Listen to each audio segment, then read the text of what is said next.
Alright, cool beans. Hope you guys did enjoy that small montage. I'm Hex.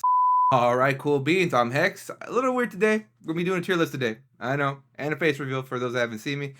I really don't mind anyways. Like, what does it matter to people how I look? But yeah, we're gonna be going over a tier list today. And honestly, most people will say that PvP is dead. For the most part, it's a little rough, but this will be more of a majority tier list, if that makes sense, because there's so many ways to play ESO. There's 4 categories. What first category is solo. That's the one I mostly play. I mostly just play solo. That's all I ever play in this game. Rarely do I ever play with somebody else, because no one wants to be my friend. Anyways, second one I would consider is like small scale slash BGs, like small scale meaning like 3 to 4 man sweat, sweat lords, that type of deal. And then there's zerging slash big groups where you're just in a big group and you're just zerging people down. And then there's the fourth one, which most people don't like, and that's ball grouping. Ball grouping, I think it has its own thing, so we're gonna try to have each one kind of rated by itself, but I'm also gonna be giving the majority, like, hey, this is like the overall class, like all those factors in. This will be more of a perspective from a 1vxer, because that's all I ever do is 1vx nowadays. Before I used to ball group, I used to do everything small scale, ball group. I've done it all, zerging.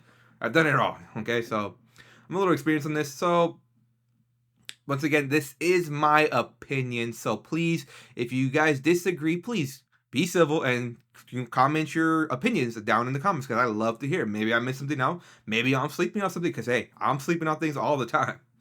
Alright, so we're going to fix it up here. I think this is a pretty good way to go around it. So we're going to have the categories. So this is how, basically, I'm going to count the categories. We're going to have, I'm a little dumb, six categories. So we're going to have S, A, B, C, D, and fudge tier.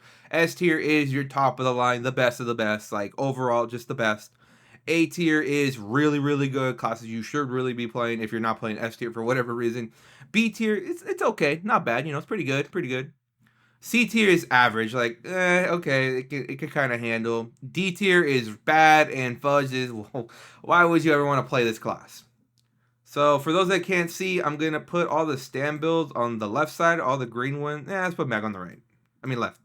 So yeah, mag will be on the left, and stand will be on the right. So any of the green ones will be the stand equivalent, and the other color will be the mag equivalent. So let's go over, no particular order. Let's go over sorcerer first, because that's my baby, that's my pride and joy. And sorcerer is tricky to rank. So for solo, I'm gonna put C tier. Solo is C tier. It's pretty good. It's not what it used to be. It runs into what I call the triple trifecta. You can only have 2 of the 3. So you can either have tankiness, damage, or recovery, and you can only choose 2. You can't have all 3. So you can do damage and have sustain, but you'll get bursted into oblivion. You could do damage and have tankiness, but run out of resources. Or you could have sustain and tankiness, but not kill anybody. So it kind of falls into that. I played Maxlork back in day 1. Like, day 1 console release, I was a Maxlork. Shield stacking, like, streak, like, 20-second wards. I was there for all of that. So what happened to Maxlork is kind of a little... It was either one of the best or the best 1vxer in the whole game for, like, the longest time.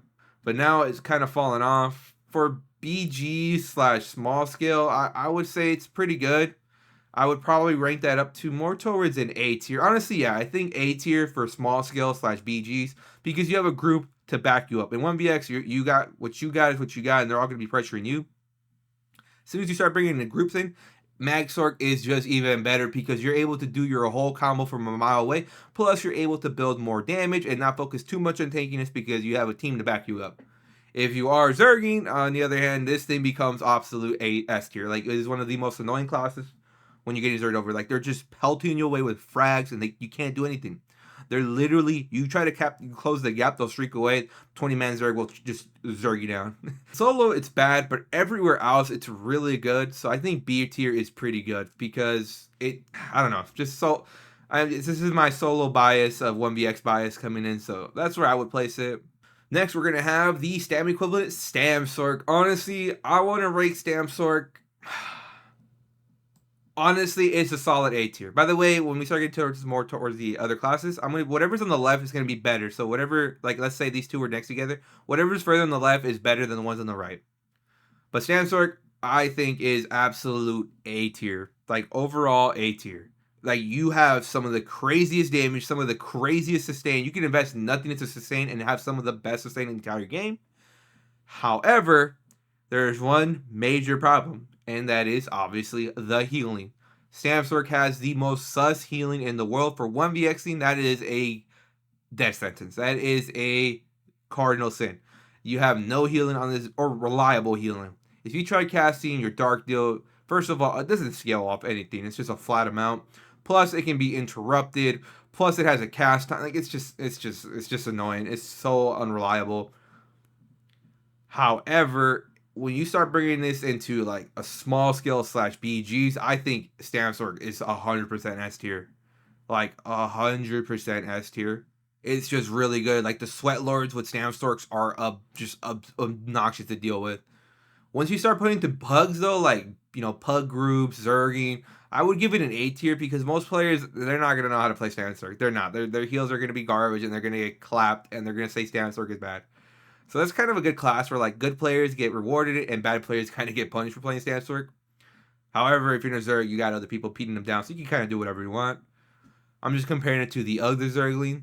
I'm going to put Stamsork A tier. If this thing had reliable healing, like if Dark Deal had one morph that got rid of the resource regeneration but gave you a burst heal that scaled plus a hot on top of that but no resource restraint, that would be awesome, and honestly I would put Stamsork in S tier. Until that happens, Stamsork gets an A tier because of the sus healing. Let's see, next we'll go with we're just going to finish the default class, or the starter classes first. Let's go with Magplar. Magplar, oof, it's a good one. For solo, I'll put it A tier. For solo, 100% A tier. Magplar is so much fun. Honestly, your healing is amazing. Like, you have some of the best healing. You have some of the best sustain because of your rune. That also heals you on top of that. Also gives you minor mending. Plus, you have a purify. Plus, you have a bubble that you see Magplar has it. Plus, you have an execute that can't be roll dodge. See what I mean? Like, Magplar just kind of has it all. For 1vxing, it's so much fun. The only problem is you run into is your stand sustain could be a little sus. Other than that, Magplar has it all. You have the damage, you have a spammable, you have an execute, you have great healing, you have some of the most fun ultimates in the game. Like, it's pretty crazy. Solo, for small scale small scale BGs, 100% S tier. 100% S tier. If you're planning on playing, you know, sweat groups, like 4 or 5 mans, or playing BGs, 100% S tier. You can heal your group so well.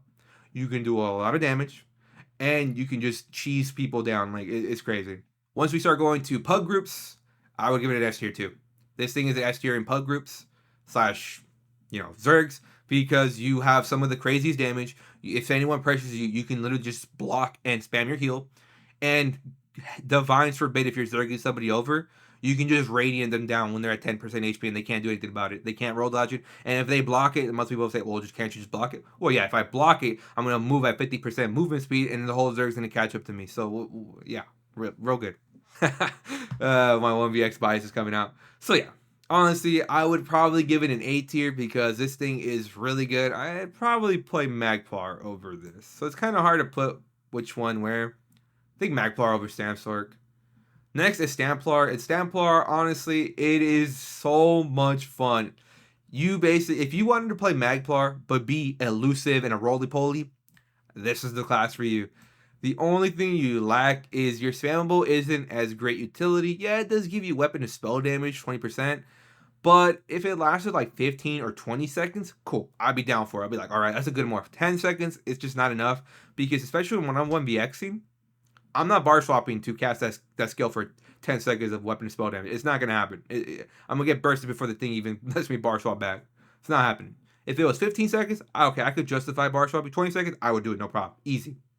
So yeah, that's the only thing I can say. Other than that, I think the class is great. Just add that change to Stamplar and we're on top of the game. Plus, the Stam stun on this class is so much fun. I like the spear where you lock them in place. I love that spear, lock them in place. You could do it on Magplar with knocking them away, but when I CC you, I want you in place. I want to know exactly where you're at because you get some wonky stuff when you knock them away. So yeah, honestly, you basically have everything a Magplar has, but you're just Stam. You sacrifice a little bit of healing from your spammable, but you just have infinite stamina and you can just roly-poly, CC break, and block all day. Stamplar would probably be A tier. For small skill slash Zerging, I'd probably put it, you can honestly debate this one. You could honestly, I'm going to put you in A tier. Because you can debate S tier too for solo slash, you know, for small scale sweating or BGs. You can honestly debate S tier for this. I'm going to put A though because you don't have that bad of healing because you're heal. Yeah, of course you can heal your group. It's just you can't heal as well as a Magplar can because you know you have a high pool of mag. You try doing 3 Honor the Deads on a Templar, you're out of mag. You're okay. And then for big group slash Zerg, I would probably just put you same thing A tier. It's because it's not bad. It's just not as nowhere near as cracked as Magplar can be. Next, we're gonna go with Mag DK. Mag DK. Ooh, for solo, I'm gonna put you in A tier. In A tier. Mag DK is fierce. Like, it is legit what you think of. When you hear the word Dragon Knight, you're a knight that is a dragon. That's basically how you feel on this class. Like, the amount of pressure you can do on a Mag DK is just insane. Plus, majority of players are vampires. So you absolutely shred them. And if they're not vampires, you shred them regardless because they don't have undeath. So honestly, 100% A tier for solo. It's so much fun. You have great healing. You got great damage. You got great sustain. You used to have one of the cheesiest ults, which is still cheesy, but I don't know how to explain corrosive nerf. DK is the only class that will get a nerf, but will get other buffs to make up for it. Like legit, they nerf corrosive. Not even a full nerf. It's not even a full nerf. It's still annoying to cast a skill. Like the guy casts a skill, you're not killing for 12 seconds. He can do a lot of damage to you, and that's pretty much it. You just don't build ulti. However, they gave DKs all these extra buffs, having Major Prophecy and Savagery on both bars by having Flames of Oblivion slotted. Then you don't have to have your whip on either bar. It's just crazy. The amount of buffs they got just to counteract the nerf. And then you have other classes like Necro that got nerfed but never got another buff to make up for it, and it's just a piece of crap. So yeah, Mag DK, 100% A tier. For small scale slash BGs, 100% S tier. It's S tier because you have so much lockdown, so much CC, so much annoyance to the enemy that heavens forbid if they're a 1vxer. You're literally going to keep them rooted and CC spammed and locked down all day. It's so annoying when I get like that, when I get CC chained by a freaking a DK. And then for big groups slash Zergs, honestly, you could go either way. I'd probably put you... I'll put you S tier because for the most part, you're just your whole point is just to be annoying and just stun lock somebody and roost lock them and just dot them up and then just whip them down. Like, yeah, I honestly would give them S tier. So yeah, honestly, overall, I would give Mag DK. I give it an A tier. I'd rather play Mag DK over Stamp. No, see, I'm trying not too hard to base this off a 1vx bias. So if you overall, I think this is good. Overall, because these two classes, the healing is just insane. Mag DK has great healing, just not nowhere near as dominant as these two classes or one class subcategories. So next, we're gonna go to the Stam version, which is my pride and joy, my baby, my second main after my Max Arc. Honestly, Stam DK is honestly for 1vx, I think it's 100% A tier. It is some of the most fun I've ever had on this game was on a Stam DK as well. Like, I don't know, something about the claw, man. Venomous Claw, something about that skill is just so relieving. Like, it's just a great skill. It's just, like when you pop bubble wrap, that feeling, it's just like, it's just a smooth skill. It does what it does, and it just hits so hard the longer it lasts. Plus, you have all the healing a Mag DK has, plus you have the mobility of a Stam build, so you're able to roly-poly, run, CC break, and block spam all you want. So overall, A tier. For small scale slash BGs, I'd probably put you A tier. I would rate Mag DK a little bit higher because Mag DK does have the better healing, in my opinion. You're just going to be able to heal better. You have your group to back you up. Plus, you just have so much lockdown, which is really good in a group. Sometimes you can sacrifice a little bit of damage for a lot of lockdown, and that annoys a lot of players. And then for Zerging slash big groups, I would probably put you in A tier. You have some great damage, don't get me wrong. You do have the CC spam. You really won't be talent spamming too much. You shouldn't because you'll be magged out really fast. And that's why it's going to be A tier. Unlike Mag DK, you can spam all those skills all they want. So I would probably put you overall, A tier. See, for newer players, if you're a newer player, I'd play Mag DK first. If you're trying to be a sweat lord, Stam DK all day, every day. So much fun in my opinion. So next we're going to be going over Magblade. Magblade, honestly, Nightblade in general. Nightblades are just cracked in general. Like, honestly, cracked. So Magblade, I would honestly, for 1vx, I'd give it a solid A, like really close to S tier. I feel like Nightblades, like either one, is the only class in the entire game that you can almost burst any sweat. This is the class you can burst almost any sweat because of the in-cap bow combo. Like that will legit put any sweat down if you catch them off guard. Like there is no other punishing combo bigger than that. Like there is no other one. So overall, I'll put you in A tier. However, it is a very high skill, high reward class. Like you need to be really, really good with Magblade, or you're gonna. So that's kind of making me put it to. I'll put it at the bottom of A tier. So for 1vx, I think so. For most players that are 1vx are typically should be better players because they don't need a group to back them up. Not saying anything about the group players, but typically when people try to 1vx, typically they're better players. They don't really need a group to back them up too much. So 1vx, I give an A tier.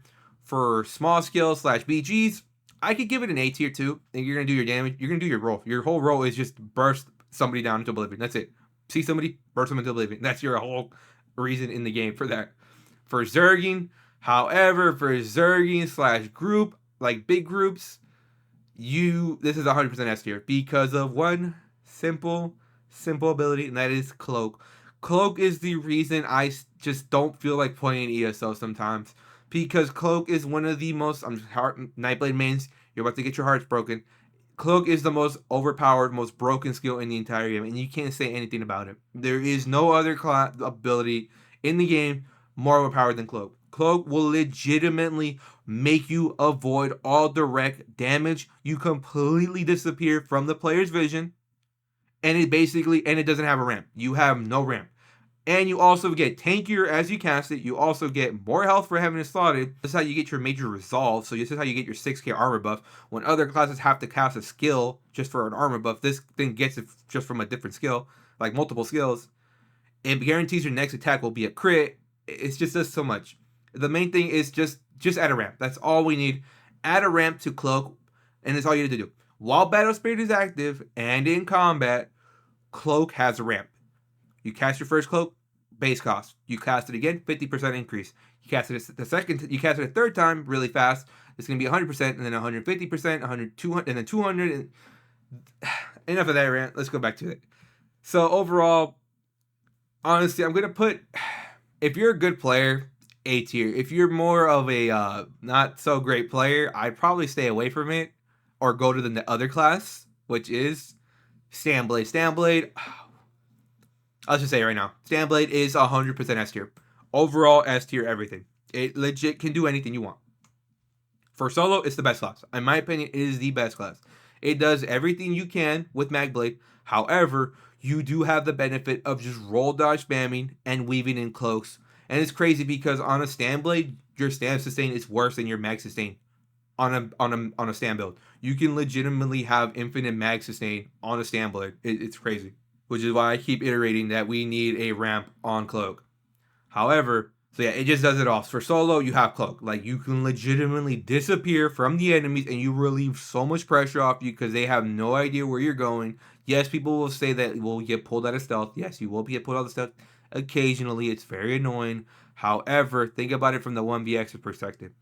I'm doing my whole combo on you. You just click one button, you're gone. I can't see you no more. There's nothing I can do. You can move away. You can even just come right out of stealth. So yeah.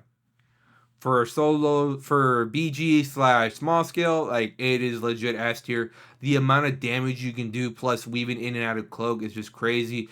And like you can set up someone for a burst. Like you yourself can burst any player in the game with this class. Like honestly, it is possible. If you have a 500 battle arcs and a right build, you are putting someone down.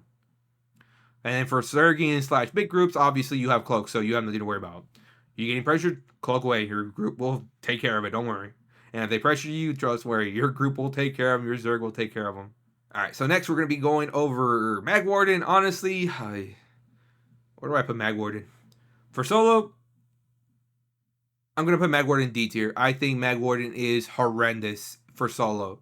The class in general, all the DLC classes are pretty bad. Except Arcanist. Arcanist got something. Mag Warden for solo, straight up D tier. I think it is awful for PvP for solo. Like, you have very little damage, you have no great burst, you have no execute. Explain to me why 3 DLC classes don't have an execute, and don't even give me that the arcanist tentacle is an execute. That is a poor excuse of an execute. It's just there like, oh, it can do extra damage, but that's not a true execute. A true execute is like Radiant, Executioner, maybe even the Sorc execute. Like, come on, like all these classes have executes. If not, MagDK doesn't have an execute, but guess what? It's got a hard hitting whip. So, little rant out of the way. So yeah, for solo, it's terrible. Honestly, I debate going to Fudge tier. However, the moment you start putting people in your group, this thing becomes amazing. If you are playing BGs or in a small scale, it becomes S tier, especially for BGs. The amount of lockdown you can do on a Mag Warden and the amount of set and forget damage is just crazy. You put this wall of elements down on the ground on a pin, and you're doing ridiculous amounts of damage, especially against newbies. Like, it's just a pug slayer. That's all it is. Unfortunately, Warden, you're not killing any good player. Now, for Zergian / big groups, it's 100% S tier because you have some of the most annoying healing, some of the most annoying CC, and some of the most annoying debuffs to the enemy. So yeah, overall though, I'm going to put the class as C tier. Like, it just doesn't, not put you D tier. Honestly, D tier. I don't recommend playing Mag Warden unless you're strictly playing BGs. Maybe you can justify playing Mag Warden. However, just don't make, if you're starting the game, don't play Mag Warden, please, at all. Damn Warden. Stam Warden, in my opinion, it's kind of a rough one. For solo, I would give it probably a B tier. The thing about Stam Warden is that you have everything, but not enough of everything. Does that make sense? You have damage, but just not great damage. You have healing, just not great healing. You have sustain, but just not great sustain. You see what I mean? Like, it has it all, but not enough of it all, if that makes any sense. For solo, I give it a B tier. I can see you justify playing 1vx Stam Warden because of one skill spin and when you have an execute / AoE hit. So it's pretty good. That's really nice. So that's pretty good there. For small skill / BGs, I'd probably give it an A tier. It's good for like AoE bursting people down. And then for Zergian / big groups, I'd probably put you B tier because, well, you're not really going to do much. Like, why would you play Stam Warden? Like, you're not really going to do much. You're just playing the class just to play the class because you think it's cool. You're not really bringing much to the table. Yeah, you do have minor toughness, but okay, that's pretty much it. You're gonna mag out trying to give that that major toughness to everybody with Polar Wind, even if you are running Polar Wind. So yeah, honestly, in my opinion, I'm gonna put Stam Warden in C tier. I think it's a great place. It's not bad. Like, if you told me to play Stam Warden 1vx, I'd do it. I'd play it. It's not gonna be fun. It's not gonna be great, but I could do it. Next, we get into the dumpster fire of this game, and that is obviously the crows, necromancers, whatever you want to call them. Let's start off with the bottom of the barrel, Magcrow. Magcrow is the hands down the worst PvP class in the entire game. I don't think anybody would deny it is just abysmal playing this class. I've never wanted to uninstall this game more than when I was trying to get footage for my 1vx like class. So, unlike Warden, you have great healing. You do have some potential for damage. Magcrow just doesn't have anything. You have no good spammable. You have a wonky burst skill, like with Blasties. I think is wonky at best. Because unlike Shulks, you can cast Shulks, let's say, oh, they moved, or oh, wait, I need more time. You can just recast the skill whenever, and it'll go off whenever. However, you cast Blasties, and you cast it on the wrong dude, and that dude decides to run a 50-mile run in 1 second, and he's gone, well, that Blasties is going to chase him until the Blastie disappears by timing out. And you won't be able to cast another one until that first one goes away. A great change I could see is, like, what if you could cast a skill early, and it does, like, half damage? That would be pretty cool. You can set up some pretty good combos with that, some pretty nice stuff with that. I think that would be good. It's just, you have no damage. You have to run proc sets. That's already a big L. I don't like being forced to run proxies unless I'm doing a cheese build. And then your sustain is okay. Your sustain is pretty good. Your survivability is great. Don't get me wrong, but your damage is just awful. Your damage is horrendous. There's just no way. Like, your Blasties doesn't do enough damage. You don't have a good spammable. Like, you have to have so many buffs. This is literally what you're playing is a buff class. Your armor buff lasts 20 seconds. Your ghosty lasts 16 seconds.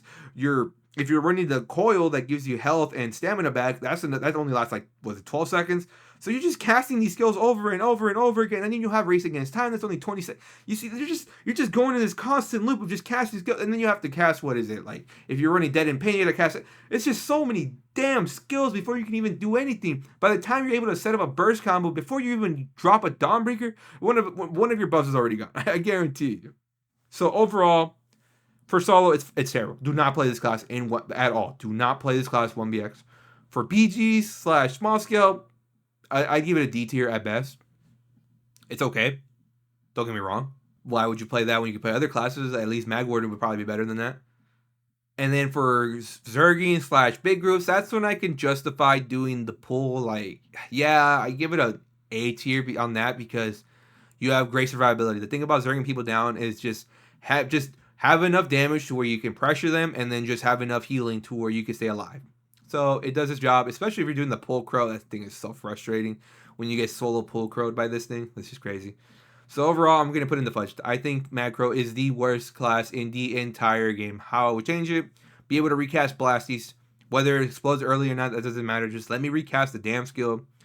Make it to where you don't have to use a corpse consumption skill to get ulti back, because that already restricts you on another skill. Because sometimes I don't want to have to play with those skills. Sometimes I want to open up my bars.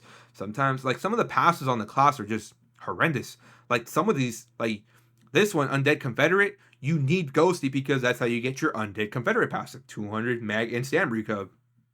Another good option would be anytime you have a living corpse up, you get the Undead Confederate passive, and up to 5 seconds after it expires. So that way, if you're keeping Blasties up 100% uptime, you got your sustain there. There's just so many ways to change it. Before I go down that rabbit hole, let's go over the next class. We'll never finish this tier list. Stamcrow. Stamcrow, in my opinion, is... For solo, I would give it D tier. For solo, I give it a D tier. It's plausible. You can somewhat kill players. The moment you start finding anyone with common sense, your class is dead. You're dead. You're not gonna kill that guy. You're never gonna kill him. Like, it's just horrendous. Don't get me wrong. The combo feels great when it goes off. The problem is it's not gonna go off very much. So overall, I give it a D tier because you have no spammable. Once again, you have no spammable. You don't have a great ultimate. Yeah, you can use Dawnbreaker, but everybody has access to Dawnbreaker, so you lose your uniqueness there. I don't know, man. They are going in the right direction, though. Crow is going in the right direction with the major protection getting doubled for Dead in Pain. Or is it Dead in Pain, right? So that's really good. I like these buffs. Keep buffing it. There you go. Take baby steps if you have to. Every patch, make it a little stronger. If it's a little too much, bring it back down before it gets out of hand. So overall, solo, I'd probably give you D tier. Got Sambill, so you got access to 2H or Spin to Wins to execute, so you're good on that. What else is next? For small scale / BGs, I'd probably give you C tier. You're kind of just there. Yeah, you can do stuff, but like, why not just be another class and be better? And then for Zerging / big groups, I'd probably give you a C tier. You kind of just exist, but okay, why don't you just play the mag version? At least you'll be better with that. Or better yet, why don't you just play a different class? Like, this is a DLC class, so most people don't even have access to this. What a waste of 1,500 crowns, that's all I'm saying. So overall, put you in... If it was strictly 1vx, I'd put you in C tier. However, we're kind of going off everything, so I'll put you in D tier. For 1vx, it's kind of fun, don't get me wrong. It can happen if you set yourself up right. However, you start finding good players, you're useless. And now let's go over the next class, which is Arcanist. And honestly, I think they did Arcanist perfectly fine for the people that it was intended for, and that is obviously the not-so-great players. The not-so-great players absolutely love Arcanist because your tankiness and survivability is some of the best this game has ever seen. Legitimately, if an Arcanist doesn't want to die, they legit can choose not to die. If they play defensively, they can never die. It's ridiculous how much sustain and tankiness you can get from an Arcanist. And the turn and burn damage isn't bad. So, like, for solo, it's not as great. But as soon as you start putting it into a group, you can dish out some pretty good damage if you don't see it coming. So, yeah. So, let's go over Mag Arcanist. For Mag Arcanist, solo, I'm going to put you, honestly, in D tier. Because what's the point of surviving if you're not going to kill anybody? The damage isn't there. You need proc sets. That's already a big L there. The survivability and sustain is great, but like, what good is all that if you're never going to kill anybody? It's not fun. I want to kill people. Now, however, you start playing small skill / BGs, this is when Arcanist starts getting out of control because you are basically immortal, and now you can do damage, and if you're not getting pressured, you can do some return damage. So I would probably put you in probably B tier. And then once you start going to the Zerg slash big groups, which was basically what the class was intended, honestly, 100% S tier. This class is 100% S tier. Some of the craziest things you can do on Arcanist is just unbelievable. The amount of survivability you can legitimately choose. If you don't want to die, if you ever get caught out and you don't want to die, play Arcanist. So overall, Mag Arcanist, I'm going to put you in... Oops. I'll probably put you in B tier. Above Mag Zerg. If this was strictly a 1vx, I'd probably put you lower. However, we are accounting for everything. So if it wasn't for the 1vx, I'd probably put it at A tier. But we are accounting for 1vx, so I'm going to have to drag it down a little bit. And lastly, but certainly not least, is Stam Arcanist, which is probably the superior version, in my opinion, to Mag Arcanist. Because you have everything a Mag Arcanist has. However, you do have the access to obviously being a stand build and being able to roly-poly and roll dodge spam and CC break spam and block spam all you want. And your survivability is just as good, if not better, because of all the, because it is better to avoid damage than to take the damage and heal it. Remember that. You can have all the healing in the world, but if you get one shot, well, what good is that healing? So overall, for 1vx, I'd probably put you in B tier. Overall, you do have a little bit more damage, but it's not enough damage to have fun on the class. Once you start getting to BG slash small scale, you can start doing some pretty good damage because you're not the center of attention anymore. So no one's really going to be focusing you too much. And if they do, then you can just heal yourself indefinitely. And then for Zerging slash big groups, it's 100% S tier because you have some of the best healing and you have a book that everyone just loves spamming. That goes through the blocks too. So there's that. And and you can't roll dodge it either. So overall, I'm going to put this in... I'll put you in A tier. Honestly, if you're a newer player, I'd probably go a little higher. However, we are accounting for small scale, BGs, experienced players, intermediate players, high-end players. So overall, yeah. So this is my overall tier list. I hope you guys did enjoy. It might be, how long have I been recording actually for? 37 minutes. Let's see how long I actually put this video. It's probably could be like a 20, 30-minute video. Yeah, it's just more me talking, to be honest. A little different. But honestly, I just like talking about the game. Obviously, there's so much I can cover more, but if there was no way I was going to fit all this in a digestible video. Like, if I talk about every little thing, this thing would have been like 3 hours per class. So there's no way I can count everything. But overall, I hope you guys did have some fun. I hope you guys did get some insight. Once again, this is my opinion. So please, if you have any disagreements or any comments, please be civil. I love disagreements if we're civil. Give me your reasons why. And then, we can talk about it. That's what I love. Maybe I'm sleeping on things. Certain things are my playstyles. Some people, I look through more of a 1vx perspective. So what I got is what I got. I don't have anyone else backing me up. The moment I get another player with me, start playing 2vx, it's a whole different ball game because half the pressure gets taken away from me to the other player and they can off heal me, which is just crazy to think about. Or CC them off me. It's just crazy. So yeah. Overall, once again, this was a PvP tier list. So let's just quickly go over it again. So S tier, Sandblade, there's no doubt about it. Literally, Sandblade can do it all. You have access to Cloak, you can roll dodge spam, you have some of the craziest bursts in the entire game. And then A tier, these are the classes you should be playing. These are the meta classes. These are the classes you should be playing. And then B tier, obviously, these are pretty good classes. You could play them. Don't get me wrong, they're pretty good. But I would probably, if you can, go to the A tier. I don't know why you'd probably be playing the B tier. Unless you just like Magic in the class. If you like the class, but you like being a Magic build, it's good. C tier is you should only be playing this class if you either start off as this class and don't want to change or grind up a new tune, or you just like the class or something. Warden, don't get me wrong, aesthetically it feels great. You actually feel like a beast of nature. It's crazy.